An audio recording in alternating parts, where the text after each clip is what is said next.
मेरे जिन बच्चों को ऐसा लगता है कि उन्होंने आँख बंद कर ली और अब उसके बाद कोई उन्हें नहीं देख रहा है, तो ये उनका भ्रम है।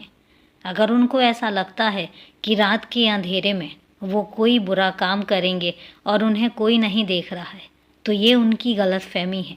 अगर उन्हें ऐसा लगता है कि सुनसान इलाके में जहाँ कोई भी ना हो और अगर वो किसी गलत काम को अंजाम देते हैं और उसके बाद उनको लगता है कि अरे वो तो किसी की नज़रों में ही नहीं आए, और अगर ये सब किसी बच्चे के दिमाग में चल रहा है तो ये उनकी गलतफहमी है। मैं एक बात कहना चाहता हूँ कि चाहे कितना भी सुनसान इलाका क्यों ना हो, चाहे कितना भी अंधेरा क्यों ना हो, चाहे तुम कितने भी अकेले क्यों ना हो, लेकिन कोई तो है जो हर पल तुम्हें देख रहा है।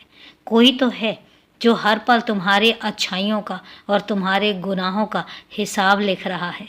तुम बच सकते हो किन की नज़रों से? इंसानों की नज़रों से, कि इंसान तुम्हें नहीं देख रहे होंगे। लेकिन क्या मैं उन बच्चों को एक बात कहना चाहता हूँ कि क्या वो ऊपर वाले की नज़रों से बच सकते हैं? क्या वो मेरी नज़रों से दूर रह सकते हैं? नहीं। मैं तो उस जगह भी देख सकता हूँ जिस जगह प्रकाश नहीं पहुँचता।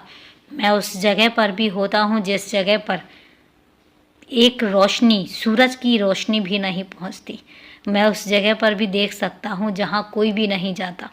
मेरी नज़रों से बचना मुश्किल ही नहीं, नामुमकिन है, क्योंकि मेरा जो हिसाब किताब है वो किसी और के ज़रिए नहीं, मैं खुद लिखता हूँ। और जब मैं स्वयं हिसाब किताब करता हूँ तो फिर उसमें किसी की ज़रूरत नहीं होती, मुझे किसी की ज़रूरत ना मुझे पड़ती है। तो मैं उन बच्चों को समझाना चाहता हूँ आज कि अगर उन्हें ऐसा लगता है कि वो बच गए तो वो बहुत बड़ी गलतफहमी का शिकार हो रहे हैं। और मैं उनको एक बात समझाना चाहता हूँ, कभी भी कुछ भी गलत करने से पहले, कभी भी किसी के बारे में गलत सोचने से पहले ये ज़रूर सोच लेना कि गुनाहों का अंजाम जो होता है वो सिर्फ गुनाह ही होता है।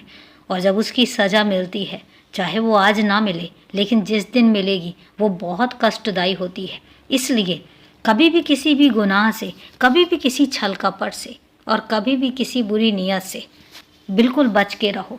इतना बच के रहो कि तुम्हें उनका असर भी ना होने पाए और तुम हमेशा ईमानदारी से, अच्छे कर्मों के साथ ज़िंदगी जियो, दान के साथ ज़िंदगी जियो। दान दो, अच्छे कर्म करो, इंसानियत रखो, क्योंकि यही सब चीज़ें हैं जो तुम्हें तुम्हारे अच्छे कर्म लेकर आएंगी और इसके बाद ज़िंदगी भर तुम्हें एक सुकून देंगी। बुरा कर्म करने वाला बुरा कर्म कर जाता है, लेकिन जब रात में वो सोने लगता है ना, तो उसकी अंदर आत्मा कचोटती है कि उसने बुरा कर्म किया है।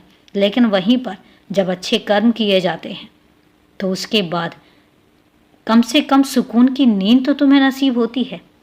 इसलिए कहता हूँ कि हमेशा अच्छे कर्मों को करने के बारे में सोचो। खुश रहो, हमेशा खुश रहो।